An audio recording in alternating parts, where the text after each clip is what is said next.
So welcome back. Class 10 biology chapter life processes, जो कि पहला चैप्टर है। हमने कल देख लिया था ट्रांसपोर्टेशन। हमने पिछले वीडियो में देख लिया था कि ट्रांसपोर्टेशन इन प्लांट्स कैसे होता है। सारी प्रोसेसेस एसेंट ऑफ सैप वगैरह, ट्रांसलोकेशन वगैरह सारी चीज़ें देख ली थी। आज जो हमें देखना है वो है transportation in humans. Transportation in humans की कुछ एक इंपॉर्टेंट कैरेक्टरिस्टिक्स हैं, या फिर कह लीजिए कुछ प्रॉपर्टीज़ हैं, या फिर कह लीजिए कुछ प्रोसेसेस हैं जो कि ट्रांसपोर्टेशन के दौरान इन्वॉल्व होते हैं इन ह्यूमन बींग्स।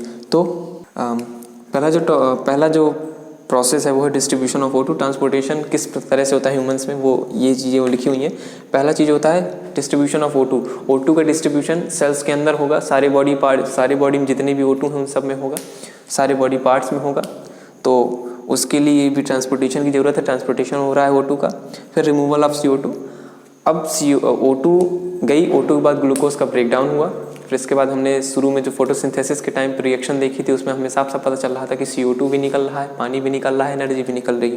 तो CO2 जो निकलेगी, इवॉल्व होगी, वो उस CO2 का रिमूवल भी होगा। तो ये CO2 जो आएगी ये वापस लंग्स में आएगी, सेल्स से टिश्यूज से ऑर्गन लंग्स में। अब आप कहेंगे कि लंग में तो O2 आती, CO2 क्यों आती है, इसे आगे देखेंगे हार्ट के दौरान पे। अभी सिर्फ इतना समझ लीजिए कि जैसे O2 आती है लंग्स में, फिर लंग्स से सारे बॉडी पार्ट्स में डिस्ट्रीब्यूट होती है, वैसे ही CO2 वापस लंग्स में आती है, लंग्स से फिर हमारी नाक से बाहर होती है। सो ये रियल प्रोसेस होती है CO2 की। CO2 डायरेक्ट नहीं निकलती, वो भी लंग्स में आती है फिर निकलती है। फिर तीसरा जो पॉइंट है वो है transportation of digested food and nitrogenous waste. तो transportation of digested food, small intestine में फूड डाइजेस्ट हुआ, फिर इसके बाद जो एनर्जी है या फिर फूड है, मतलब जो ग्लूकोज बना या जितने भी ऑर्गेनिक कम्प्लेक्सेस बने, उन सबको सारी सेल्स में डिस्ट्रीब्यूट करते हैं। तो ये वही डाइजेस्टेड फूड होता है, जो ऑर्गेनिक कंपाउंड और ग्लूकोज वगैरह है, वही डाइजेस्टेड फूड कहा गया है। तो ट्रांसपोर्टेशन ऑफ डाइजेस्टेड फूड मतलब स्मॉल इंटेस्टाइन में फूड डाइजेस्ट होगा, ऑर्गेनिक कंपाउंड्स बने, फिर वो सेल में डिस्ट्रीब्यूट हो गए। फिर इसके बाद ये O2 और CO2 का वहाँ काम शुरू होता है। O2 वहाँ पहुँचती है, ग्लूकोज को तोड़ती है, ऑर्गेनिक कम्प्लेक्सेस को तोड़ती है, एनर्जी भी निकलती है, वाटर निकलता है और CO2 भी निकलती है। फिर इसके बाद transportation of nitrogenous waste. Nitrogenous waste वही इगेशन या एक्सक्रीशन कह लीजिए। ट्रांसपोर्टेशन ऑफ नाइट्रोजनस वेस्ट मतलब हमारी बॉडी में जो अनडाइजेस्टेड फूड है, अब जो वेस्ट है वो बना है, उसको भी निकलना है, तो लार्ज इंटेस्टाइन से होकर एनस के थ्रू निकलना। अब इसके बाद है protection from invading pathogens. Pathogens मतलब हमने देखा था जब होलोजोइक न्यूट्रिशन हमने पढ़ा था, पैरासिटिक न्यूट्रिशन जब हमने पढ़ा था, तो वहाँ पे हमने पढ़ा था कि जो पैरासाइट्स होते हैं वो दूसरी बॉडी पे डिपेंडेंट रहते हैं अपने फूड के लिए। तो जिस बॉडी पे डिपेंड रहते हैं उसे होस्ट कहते हैं, और जो पैरासाइट जो हम पे डिपेंड है उन्हें पैरासाइट कहते हैं, और जो पैरासाइट हमें बीमार कर देते हैं उन्हें पैथोजेंस कहते हैं।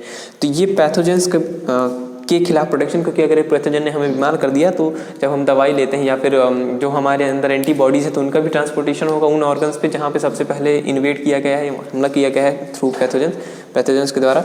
तो उसके खिलाफ प्रोटेक्शन। फिर उसके बाद रिपेयर मतलब हमारे कहीं चोट लग गई, घाव हो गया, तो वहाँ पे जब सेल रिपेयर होंगी तो प्लेटलेट्स सबसे पहले वहाँ प्लेटलेट्स ट्रांसपोर्ट होंगी, ताकि जो खून है वो बहना बंद हो जाए वगैरह वगैरह।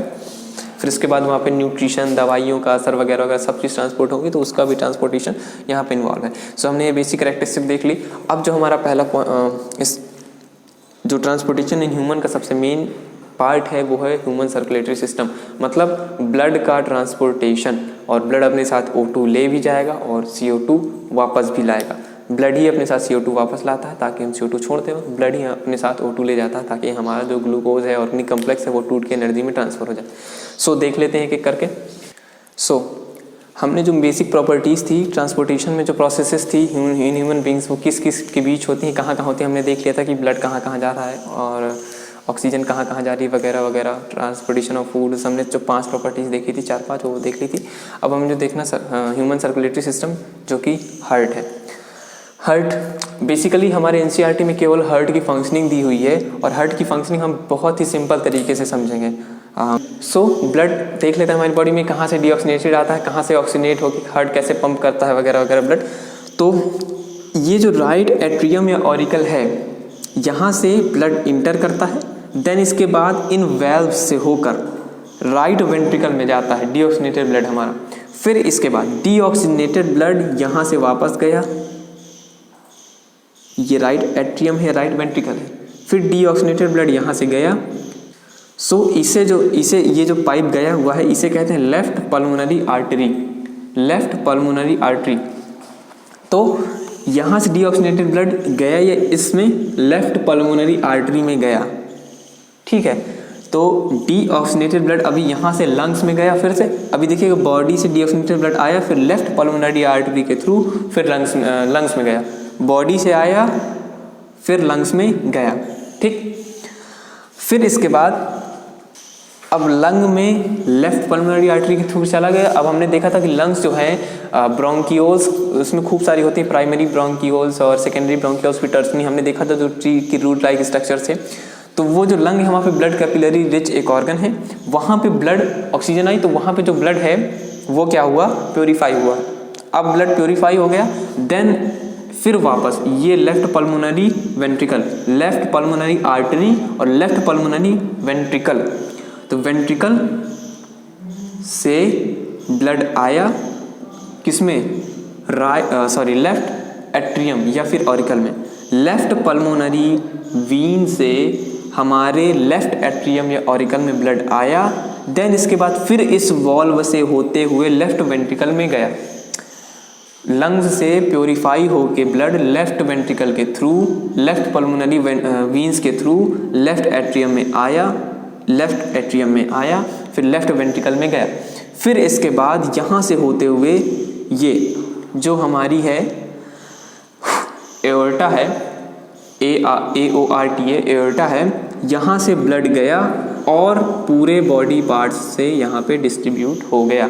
अब हार्ट के अलावा जो काम है वो वीन्स काम करती हैं ब्लड को डिस्ट्रीब्यूट करने में।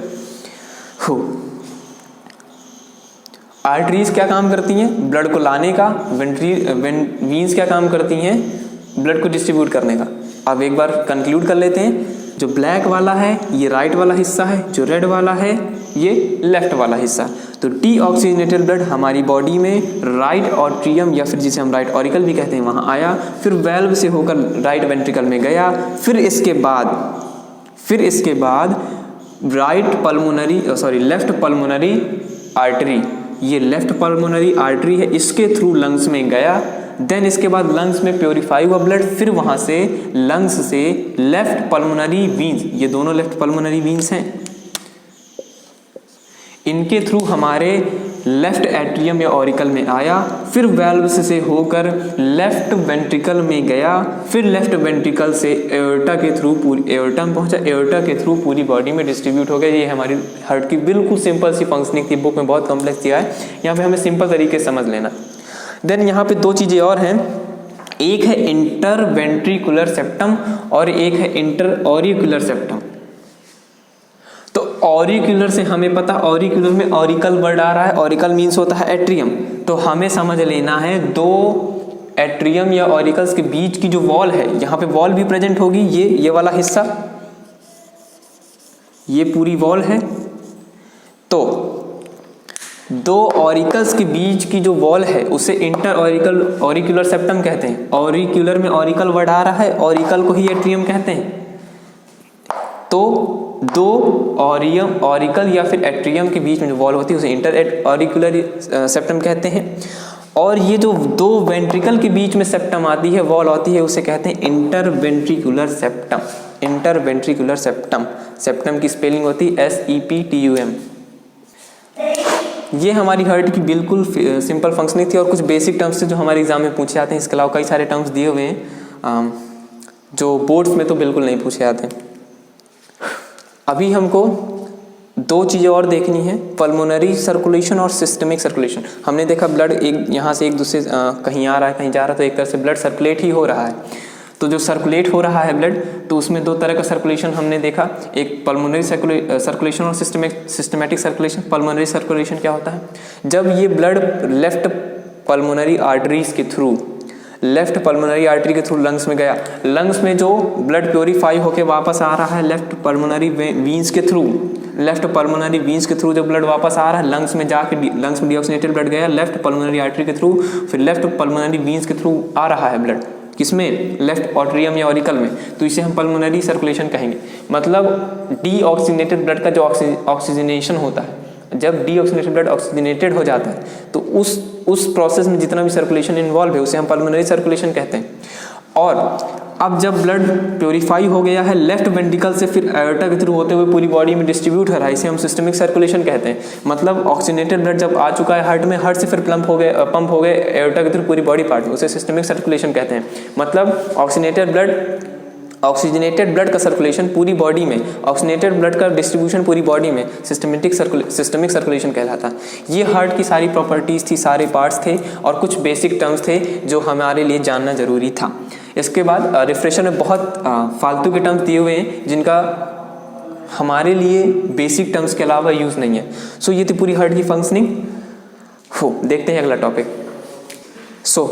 हमारा जो अगला टॉपिक है वो heartbeat and cardiac cycle. Heart के 2 फेजेस होते हैं, कॉन्ट्रैक्शन, रिलैक्सेशन। ये फेजेस क्या है वगैरह वगैरह क्या है तो हम देखते हैं। जब डीऑक्सीजनेटेड ब्लड हमारी बॉडी लंग्स में आता है, हार्ट में आता है, हार्ट क्या है हमारा रिदम करता है, हमने देखा है वाइब्रेट करता है, तो वही रिदम की ये फेजेस हैं। तो कॉन्ट्रैक्शन रिलैक्सेशन क्या है? कॉन्ट्रैक्शन रिलैक्सेशन क्या है?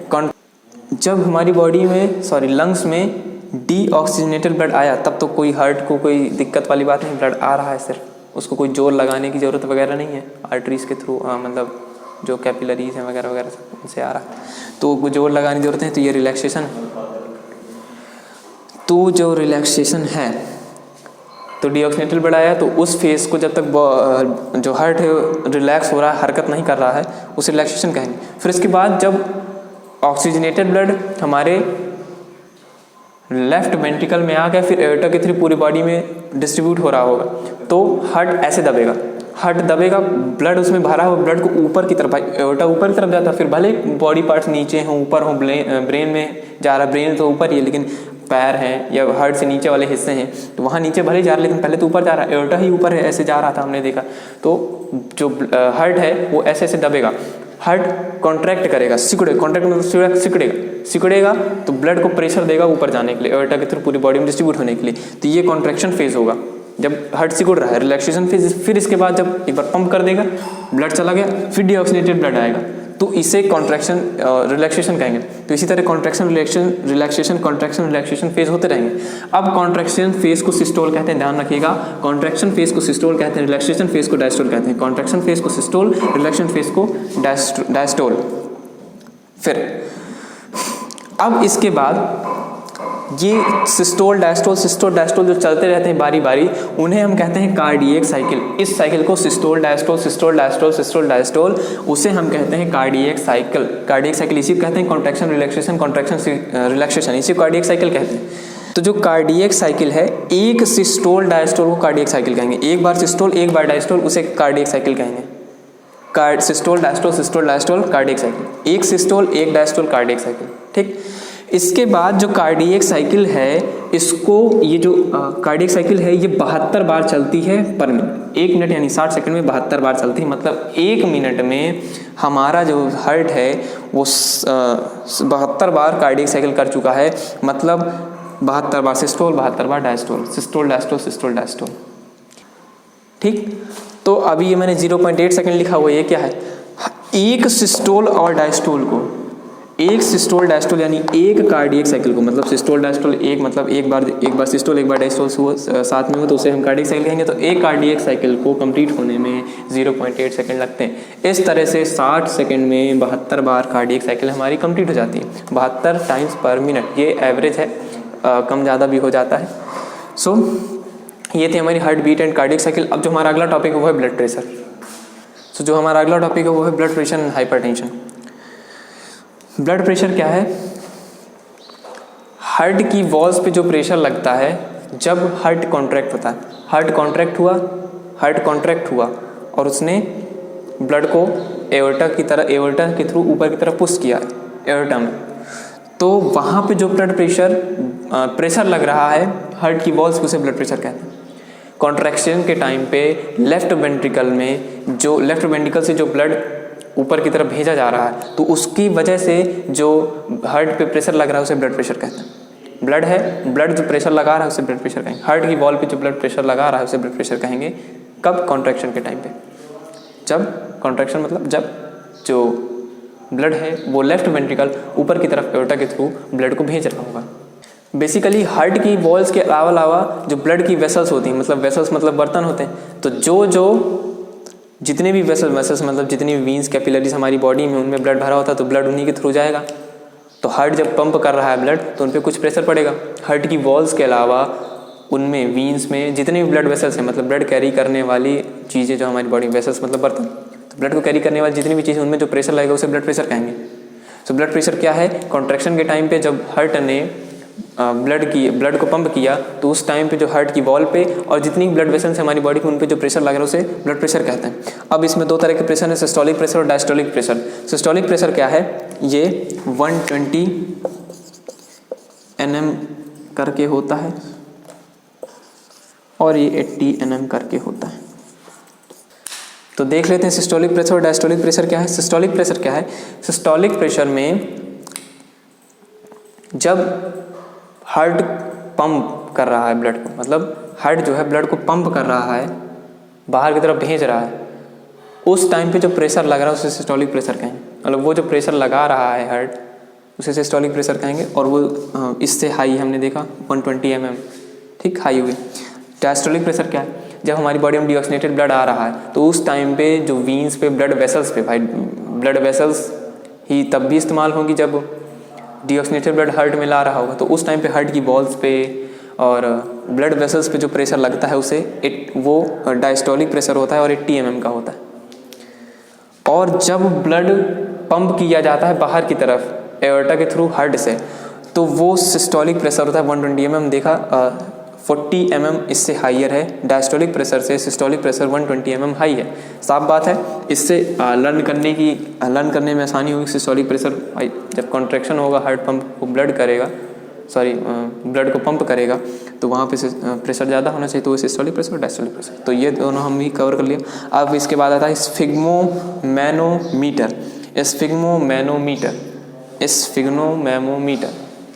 तो ये जो स्फिग्मोमैनोमीटर है ये यूज़ होता है ब्लड प्रेशर को नापने में। अब ये ब्लड प्रेशर की पूरी कहानी आती है। अब हाइपरटेंशन, तो जो हाई ब्लड प्रेशर है उसे हाइपरटेंशन। हमने अभी तक काफ़ी सारे टॉपिक्स कंप्लीट कर लिए थे। अभी जो हमको आज टॉपिक देखना है वो है ब्लड वेसल्स। आर्टरीज जो है हमारी वो है डिस्ट्रीब्यूटिंग वेसल्स। तो आर्टरीज डिस्ट्रीब्यूटिंग वेसल्स कैसे हैं? ये जो आर्टरीज है हार्ट से लेकर सब जगह ब्लड को डिस्ट्रीब्यूट करते हैं सारे बॉडी पार्ट्स में। तो ये आर्टरीज डिस्ट्रीब्यूटिंग वेसल्स हो गई। अब आप कहेंगे कि हमने देखा था एक पल्मोनरी आर्टरी है जो हमने हार्ट में पढ़ी थी, वो क्या करती है कि डीऑक्सीनेटेड ब्लड को लाती है। तो वो एक एक्सेप्शन है। पल्मोनरी आर्टरी को छोड़ के सारी आर्टरीज ब्लड डिस्ट्रीब्यूट करती हैं और ऑक्सीजनेटेड ब्लड कंटेन करती हैं, लेकिन pulmonary artery deoxygenated blood contain करती है और वो डिस्ट्रीब्यूट नहीं, कलेक्ट करती है ब्लड को। सो ये थी आर्टरी। अब हमें देखना है वीन्स। वीन्स क्या है? वीन्स डिस्ट्रीब्यूटिंग वेसल्स होती हैं, कलेक्टिंग वेसल्स। ये डिस्ट्रीब्यूटिंग, ये कलेक्टिंग। वीन्स क्या है? कलेक्टिंग वेसल्स हैं जो कि सारी बॉडी से डीऑक्सीजनेटेड ब्लड कलेक्ट करती हैं, एक्सेप्ट पल्मोनरी वीन जो कि pulmonary Wien deoxygenated blood contain करती है। इसमें क्या था? सारी आर्टरीज ब्लड को डिस्ट्रीब्यूट करती हैं पूरी बॉडी में, एक्सेप्ट पल्मोनरी आर्टरी जो कि डीऑक्सीजनेटेड ब्लड कंटेन करती हैं और बाकी सारी आर्टरी ऑक्सीजनेटेड ब्लड। वीन्स क्या है? सारी वीन्स डीऑक्सीजनेटेड ब्लड कंटेन करती हैं और सारी बॉडी से ब्लड लेकर हार्ट में देती हैं, मतलब उसके लिए प्यूरिफिकेशन के लिए, ब्लड प्यूरिफाई करने के लिए। और एक्सेप्ट पल्मोनरी वीन जो कि पल्मोनरी वीन क्योंकि ऑक्सीजनेटेड ब्लड कंटेन करती है। दोनों में इसमें पल्मोनरी आर्टरी, इसमें पल्मोनरी वीन का एक्सेप्शन है। फिर कैपिलरीज हमने देख लिया, जो इनका नेटवर्क है एक आर्टरीज और वीन्स का, उन्हें हम कैपिलरीज कहते हैं। एक और टर्म है वेन्यूल्स। तो वेन्यूल्स कुछ ऐसे है, सपोज ये एक और ये जो वेन्यू हमने वीन्स बनाई थी ब्लैक कलर की, तो इनका एक ब्रांच निकाल देते हैं। तो जो ये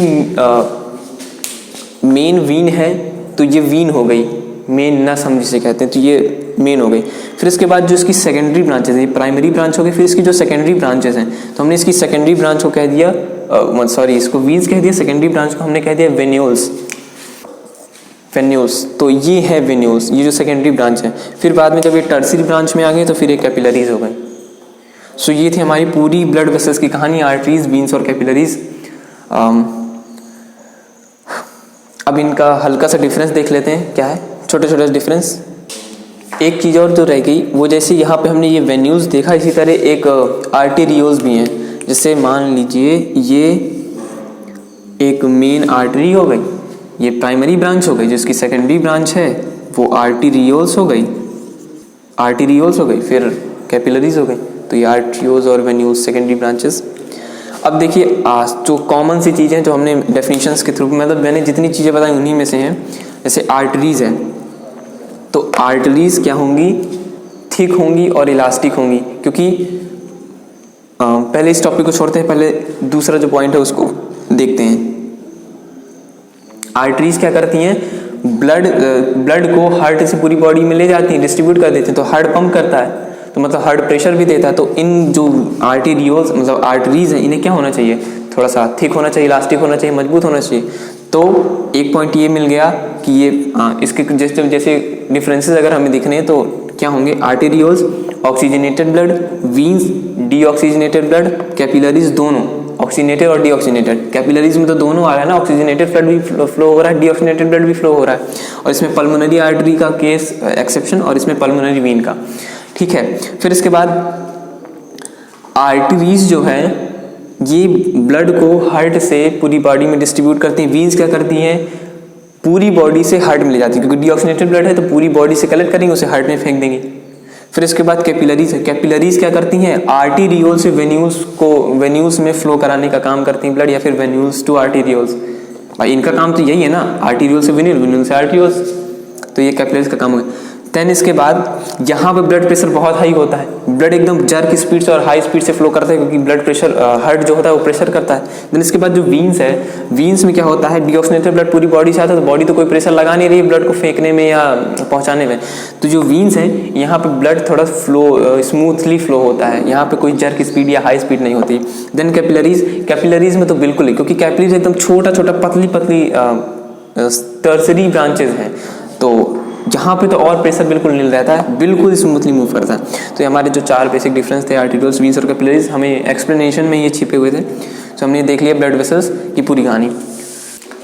हमने काफ़ी सारी बातें कर ली, ब्लड कहाँ फ्लो होता है, कहाँ से कहाँ फ्लो होता है, पूरा सर्कुलेटरी सिस्टम पढ़ लिया। लेकिन सर्कुलेटरी सिस्टम तो हमने पढ़ा, लेकिन सर्कुलेटरी सिस्टम का जो मेन मीडियम है, जो बेसिक यूनिट है ब्लड, उसे अभी हमको देखना है। ब्लड को हम द सर्कुलेटरी मीडियम भी कहते हैं। सो देख लेते हैं ब्लड क्या है। बेसिकली ब्लड क्या है, एक ट्रांसपोर्टेशन का मीडियम है हमारी बॉडी में, ट्रांसपोर्टेशन का मीडियम है ब्लड। और ब्लड के अंदर तीन तरह की जो हमारी ब्लड सेल्स हैं, सेल्स तो बिल्कुल आएंगी हर जगह, पूरी बॉडी में सेल्स ही सेल्स हैं, तो ब्लड के अंदर तीन तरह की सेल या कॉर्पसेल्स हैं पाई जाती हैं, जो कि पहला है। अब हमने ब्लड ट्रांसपोर्ट मीडियम हमने देखा, सर्कुलेटरी मीडियम सर्कुलेशन करता है सारी चीज़ों का, न्यूट्रिशन का या ऑक्सीजन का हो या कुछ सारी चीज़ों का। तो पहला जो है आरबीसी, जिसे हम एरिथ्रोसाइट्स भी कहते हैं, ERYTHROCYTES, आरबीसी एरिथ्रोसाइट भी कहते हैं इसे। आरबीसी क्या है, आरबीसी का full form red blood cells. इनका काम क्या होता है, ये ऑक्सीजन कंटेनिंग पिगमेंट को, पहला काम इसका होता है ऑक्सीजन कंटेनिंग पिगमेंट, मतलब एक ऐसा पिगमेंट जिसमें ऑक्सीजन होती है वो पिगमेंट कंटेन करता है, वो फ्लूइड कंटेन करता है, और उसे हम कहते हैं हीमोग्लोबिन। और ऑक्सीजन और हीमोग्लोबिन का जब मिक्सचर होता है तो ऑक्सी हीमोग्लोबिन बनाता है। यहाँ पे डी का क्या कहते हैं, ऑक्सी हीमोग्लोबिन बनता है, डी कार्बोक्सी हीमोग्लोबिन भी बनता है। देन इसके बाद WBC है ल्यूकोसाइट्स, ल्यूकोसाइट्स कहते हैं WBC को, ल्यूकोसाइट्स भी कहते हैं, WBC यानी वाइट ब्लड सेल्स। तो ल्यूकोसाइट से WBC का काम होता है हमारी बॉडी में जितनी भी डिसीज़ कॉसिंग एक्टिविटीज़ हो रही हैं या फिर हमारी बॉडी को हार्म करने वाली एक्टिविटीज़, उनसे लड़ना पैथोजेंस वगैरह से, तो ये WBC थी। देन इसके बाद ब्लड प्लेटलेट्स, ब्लड प्लेटलेट्स इनका काम क्या होता है, सपोज हम गिर गए, हमारी बॉडी में कोई घाव हो गया, तो जब घाव होने के बाद हमारा खून थोड़ी देर बाद रुक जाता है, तो वहाँ पे ये ब्लड प्लेटलेट्स, वैसे प्लेटलेट्स होती नहीं, कोई प्लेट नहीं है, इनका नाम रखा गया है। ब्लड की मिन्यूट मतलब बहुत ही छोटी, बहुत ही माइन्यूट जो प्लेटलेट्स हैं, प्लेट्स हैं, वो आके उस मतलब जहाँ पे ओपनिंग हुई है, जहाँ पे घाव हुआ है, उसको कवर करने लगते हैं, तो इसलिए हमारा ब्लड रुक जाता है। और उस टाइम पे एक हार्मोन रिलीज होता है, ब्लड प्लेटलेट्स जब इकट्ठा हो रही होती हैं घाव के आसपास, तो उसे थ्रोम्बोप्लास्टिन या थ्रोम्बोकाइनेस कहते हैं। यही ब्लड प्लेटलेट्स का या ब्लड का जमने का, वहाँ पे ब्लड के रुकने का कारण होता है, थ्रोम्बोप्लास्टिन या फिर थ्रोम्बोकाइनेस। सो ये थी हमारे ब्लड सर्कुलेटरी मीडियम, हमने ब्लड देख लिया। देन देखते हैं अगला टॉपिक। जो हमारा नेक्स्ट टॉपिक है वो है लिम्फेटिक सिस्टम। लिम्फेटिक सिस्टम क्या है? ये भी हमारी एक इम्पॉर्टेंट लाइफ प्रोसेस है। इसके अंदर जो कंपोनेंट आते हैं, पार्ट आते हैं लिम्फेटिक सिस्टम के अंदर, जो भी ऑर्गन्स या फिर जो भी प्रोसेसेस या फिर जो भी पार्ट, जो भी चीज़ें इन्वॉल्व होती हैं वो ये हैं। पहला है लिम्फ, दूसरा लिम्फ वेसल, तीसरा है लिम्फ नोड्स। लिम्फ क्या है? फिल्टर्ड ब्लड को हम लिम्फ कहते हैं।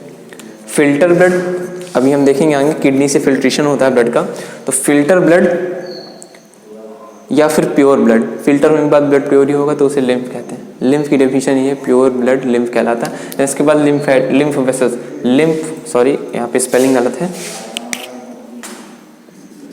एच नहीं लिखा था, तो लिम्फ वेसल्स वही लिम्फ को कंटेन करने वाली जितने भी वेसल्स हैं उन्हें लिम्फ वेसल्स कहेंगे। जैसे हमने ब्लड को कंटेन करने वाली क्या देखी थी? वीन्स देखी थी, आर्टरीज देखी थी और कैपिलरीज देखी थी। तो वैसे लिम्फ वेसल्स भी वही हैं, लिम्फ को अपने पास, मतलब लिम्फ को कंटेन करने वाली जितने भी हमारी बॉडी में चीज़ें हैं, ऑर्गन्स हैं, उन्हें लिम्फ वेसल्स कहेंगे। एक और चीज़ है, हम लिम्फ वेसल्स को लिम्फेटिक्स भी कहते हैं। ये लिम्फ वेसल्स को लिम्फेटिक्स भी कहते हैं, LYMPHATICS, लिम्फेटिक्स भी कहते हैं लिम्फ वेसल को। और लिम्फ वेसल्स का बेसिकली काम क्या होता है? जैसे टिश्यू होता है ना, टिश्यू के बीच में जो स्पेसेस होते हैं ना, तो उन स्पेसेस में इनका काम होता है। मतलब ये बहुत और भी माइन्यूट है, मतलब कैपिलरीज और वीन्स है, मतलब वीन्स और कैपिलरीज तो देखी जा सकती हैं अगर किसी का हाथ कट गया कोई डेड बॉडी एक्सपेरिमेंट्स के टाइम पे, लेकिन ये लिम्फ वेसल्स जनरली नहीं देखी जा सकती। लिम्फ वेसल्स और छोटी चीज़ें और माइन्यूट चीज़ें हैं, दो टिश्यूज़ मतलब टिश्यूज़ में जो स्पेस होता है वहाँ पे ये लिम्फ वेसल्स प्रेजेंट होते हैं, लिम्फेटिक्स प्रेजेंट होते हैं, और इनका काम होता है लार्जर डक्ट को जोड़ना, मतलब जो बड़ी बड़ी डक्ट्स हैं उनको जोड़ना। ये कैपिलरीज मतलब दो टिश्यू के बीच का स्पेस है या टिश्यू के अंदर का स्पेस है, उनके बीच ये लिम्फ वेसल्स अपनी कैपिलरी जो है फॉर्म करता है। कैपिलरी हमने देख लिया था, एक नेटवर्क है वीन्स, मतलब सेकेंडरी के बाद जो टर्सरी ब्रांचेस आते हैं, टर्सरी ब्रांचेस का एक नेटवर्क है, हमने देखा था आर्टीरियोल्स और वेन्यूज के केस में, आर्टरीज वीन्स के केसेस में। तो ये था हमारा लिम्फ वेसल्स। अब हमें देखना है lymph nodes. Lymph nodes basically एक इंड होते हैं, और ये जो लिम्फ नोड्स हैं ये ऐसी जगह होती हैं, ऐसी साइट्स होती हैं जहाँ पे लिम्फोसाइट मैच्योर होते हैं। लिम्फ नोड्स क्या है? ऐसी जगह जहाँ पे लिम्फोसाइट मैच्योर होते हैं। और लिम्फ नोड्स में हमारे दो मेन ऑर्गन हैं जो हमारी बुक में नाम भी दिए हुए, वो है thymus and spleen. Lymph nodes, thymus and spleen याद रखिए, एग्जाम्स में पूछा जा सकता है। Lymph nodes, thymus and spleen, THYMUS SPLEEN। ये स्प्लीन अलग है, थाइमस अलग है। थाइमस एक ऑर्गन है, दूसरा ऑर्गन स्प्लीन है। अब हमें देखना है कि लिम्फ की कैरेक्टरिस्टिक्स, लिम्फ क्योंकि ये भी एक तरह का ब्लड है तो इसकी भी कुछ कैरेक्टरिस्टिक्स हैं।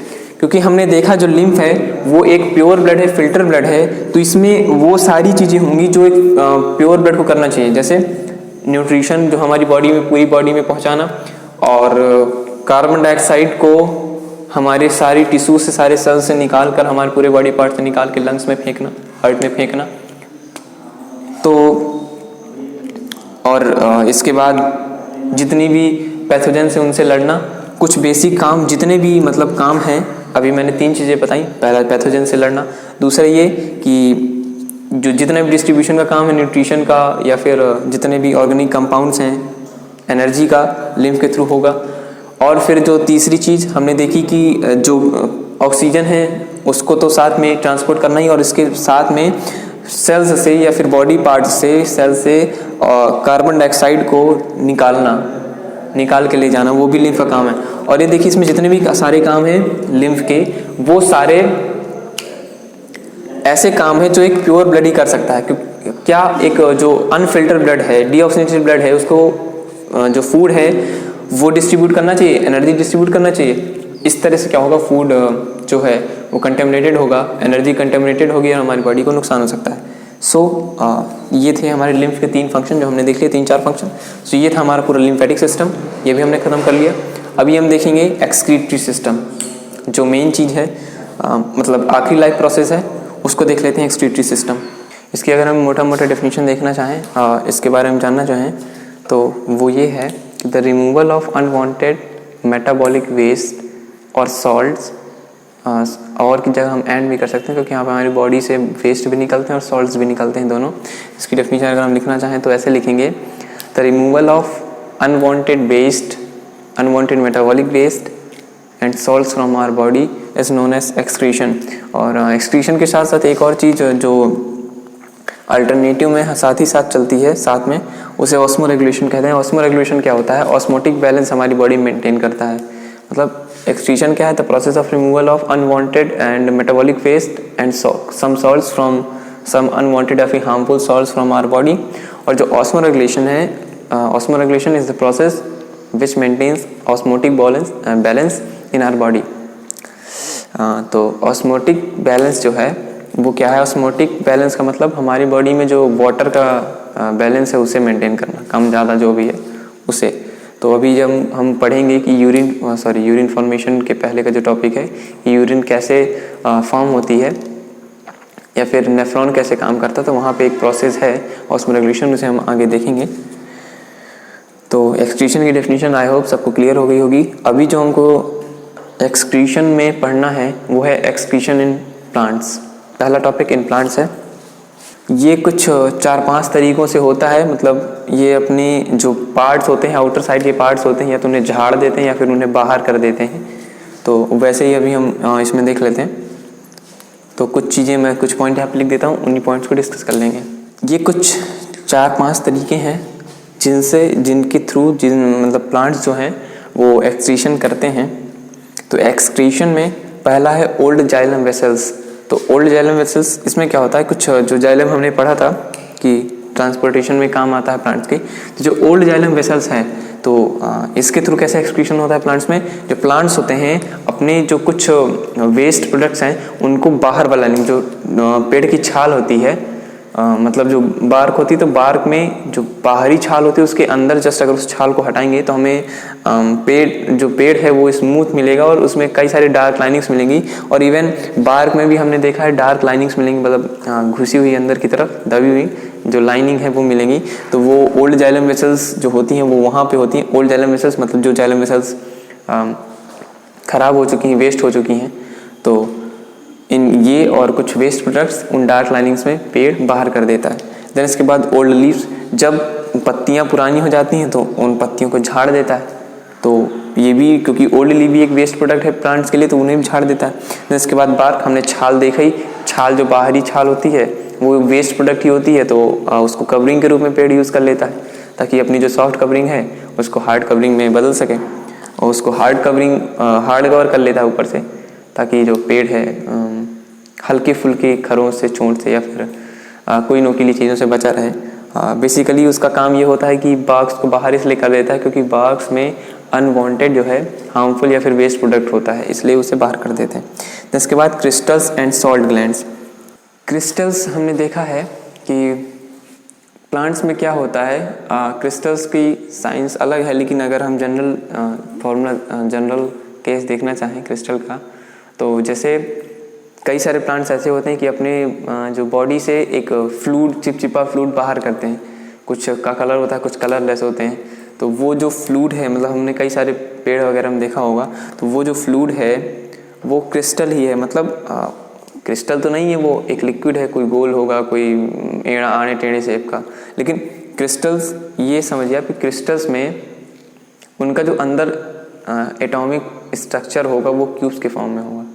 तो वो जो उन्होंने बाहर किया वो क्रिस्टल्स के शेप में अपना जो है वेस्ट मटेरियल बाहर किया, तो वो क्रिस्टल्स है। तो इसके बाद सॉल्ट ग्लैंड्स, तो प्लांट्स में कुछ सॉल्ट ग्लैंड्स प्रेजेंट होते हैं जिनकी मदद से वो अपने जो अनवांटेड सॉल्ट्स हैं, हार्मफुल सॉल्ट्स हैं, उन्हें बाहर कर देते हैं। तो ये था हमारा एक्सक्रीशन इन प्लांट्स। अभी हम देखेंगे एक्सक्रीशन इन एनिमल्स। एनिमल्स का जो पहला है, पहले हम देखेंगे यूनिसेलुलर ऑर्गेनिजम्स में एक्सक्रीशन कैसे होता है। एक्सक्रीशन इन यूनिसेलुलर ऑर्गेनिजम्स, यूनिसेलुलर ऑर्गेनिजम्स। तो हमने जब न्यूट्रिशन देखा था तब हमने जो यूनिसेलुलर ऑर्गेनिजम्स में एग्जाम्पल लिया था वो एमीबा का लिया था। तो जब हम एक्सक्रीशन देख रहे हैं तो भी हम एमीबा का एग्जाम्पल ही ले लेते हैं। ये मान लीजिए एमीबा है, अंदर हमारी फूड वैक्यूल भी प्रेजेंट है, कॉन्ट्रैक्टाइल वैक्यूल भी प्रेजेंट है, न्यूक्लियस भी प्रेजेंट है, और ये ढेर सारा फ्लूइड प्रेजेंट है। ये हमारे पास फ्लूइड हो गया। जो इसका प्लाज्मा है वगैरह वगैरह। सपोज़ मान लीजिए जो ये है अमीबा, इसको अपना ये मेटाबॉलिक वेस्ट पड़ा है, इस तरह से कुछ वेस्ट इसकी बॉडी में प्रेजेंट है। अब अमीबा का मन चला कि उसे यहाँ से इसको बाहर करना है, एक्सक्रीशन करना है।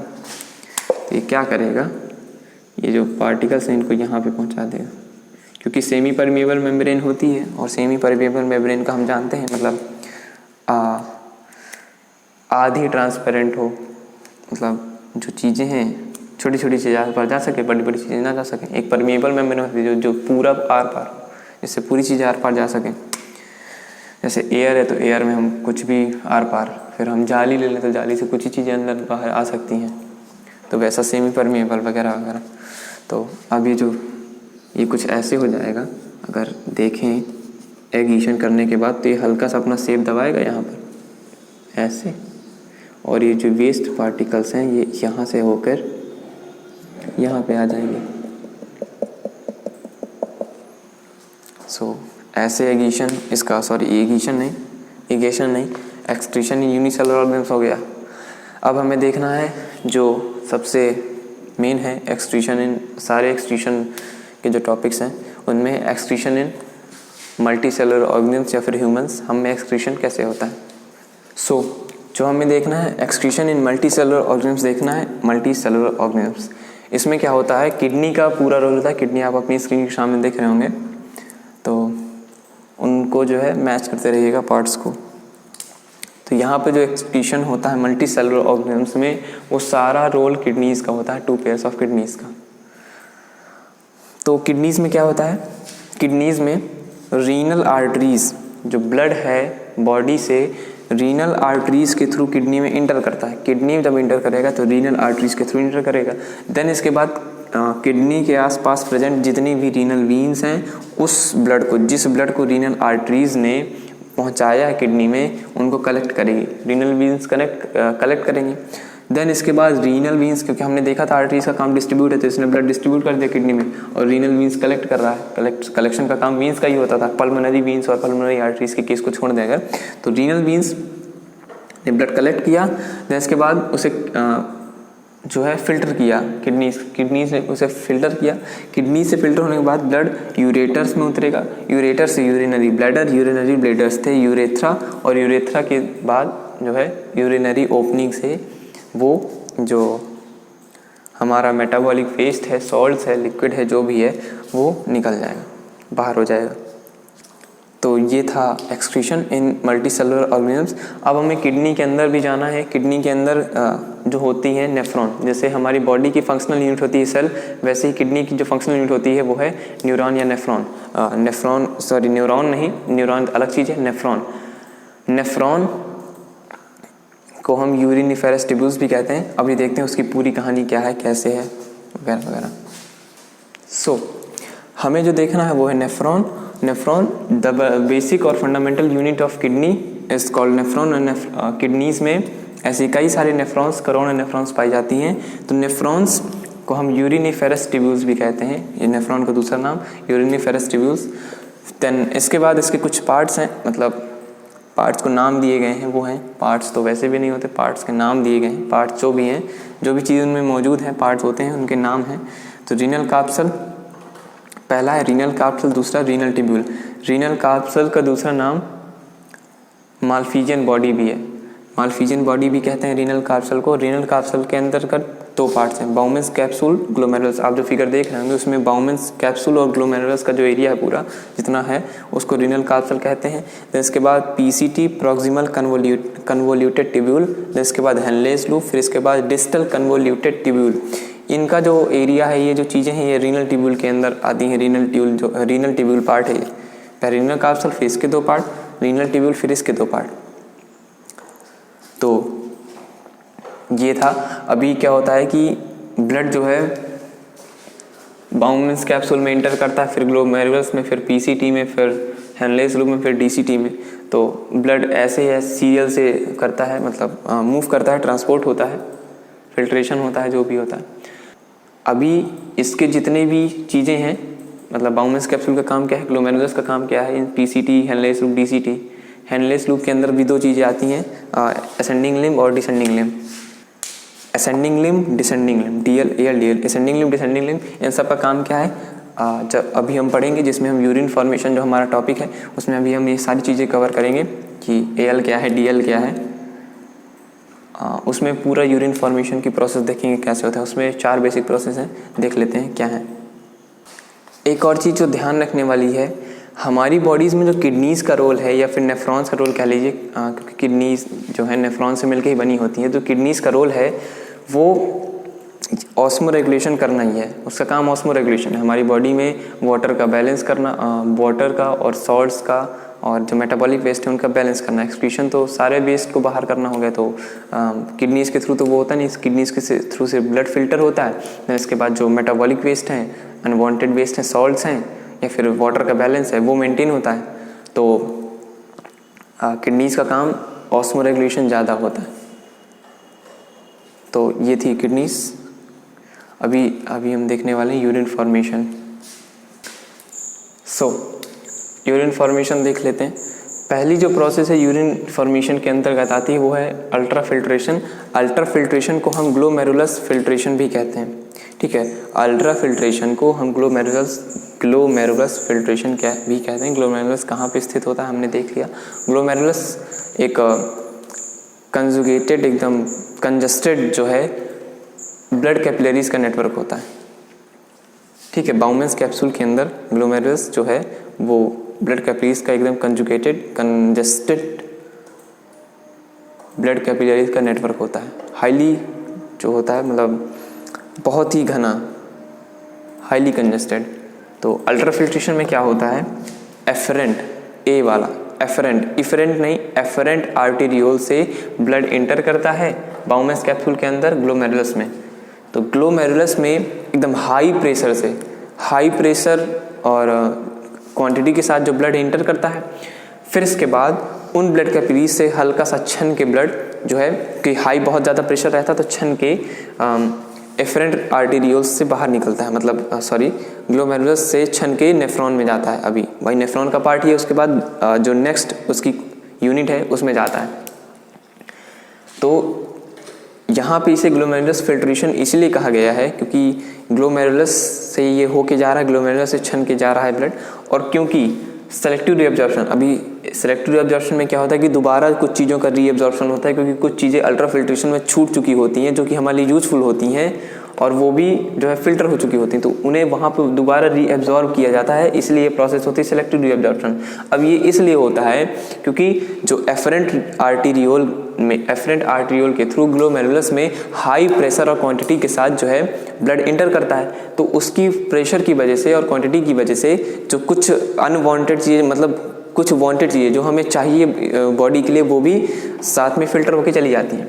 तो अभी जो है सेलेक्टिव रीअब्जॉर्प्शन देखेंगे। तो सेलेक्टिव रीअब्जॉर्प्शन में क्या होता है, कुछ सॉल्ट्स और पानी भी यहाँ पे एब्जॉर्ब होता है। अब यहाँ पे ALDL यानी हेनलेस लूप जो हमने देखा था, जो असेंडिंग लिम्ब भी और डिसेंडिंग लिम्ब आता है, तो यहाँ पे सेलेक्टिव रीअब्जॉर्प्शन का खेल है। सेलेक्टिव रीअब्जॉर्प्शन में जो असेंडिंग लिम्ब है वो वाटर को, NaCl को, यानी कुछ सॉल्ट्स हैं उनको एब्जॉर्ब करती है, यानी जो असेंडिंग लिम्ब है वो सॉल्ट्स को एब्जॉर्ब करती है। इसके बाद जो डिसेंडिंग लिम्ब है वो पानी को एब्जॉर्ब करती है।